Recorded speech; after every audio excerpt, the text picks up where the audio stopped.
আমি অ্যাডভোকেট গোবিন্দ প্রামাণিক, মহাসচিব, বাংলাদেশ জাতীয় হিন্দু মহাজোট। গতকাল বিকালে শেখ হাসিনার পদত্যাগের পরে এদেশের হিন্দু সম্প্রদায় মনে করেছিল যে তাদের উপর বিশাল একটা হামলা, লুটপাট, অগ্নিসংযোগের ঘটনা ঘটবে। কিন্তু গতকাল বিকালেই বিএনপি এবং জামাতের নেতারা তাদের নেতৃবৃন্দকে হিন্দুদের বাড়িতে হামলা, লুটপাট, অগ্নিসংযোগ যাতে না হয় এবং প্রত্যেক মন্দিরে যাতে পাহারা দেয় সেই ব্যবস্থা করার নির্দেশ দেয়। এবং গতকাল থেকে আমরা দেখেছি সেই পাহারা দিয়েছে। সাধারণভাবে হিন্দুদের উপরে বড় কোনো মন্দিরে কোনো হামলার ঘটনা ঘটে নাই। কিছু আওয়ামী লীগের হিন্দু নেতা আছে যারা বিভিন্ন সময় লম্পঝম্প করেছিল, তাদের বাড়িতে, শুধু হিন্দু বাড়ি না, মুসলিম আওয়ামী লীগ নেতাদের বাড়িতেও হামলা হয়েছে, লুটপাট হয়েছে। এবং সামান্য কিছু সুযোগ সন্ধানী এলাকা ভিত্তিক তারা কিছু সামান্য মন্দিরে হামলা করেছে, সেটা ব্যাপক বিষয় না।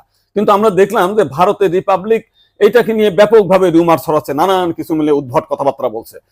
এবং আজকে দেখলাম শেখ হাসিনার নিয়ে তারা কাহিনী তৈরি করছে, বঙ্গবন্ধুর স্ট্যাচু মানে ভাঙছে, সেটা নিয়ে তারা খুব দুঃখে সাগরে ভাসছে।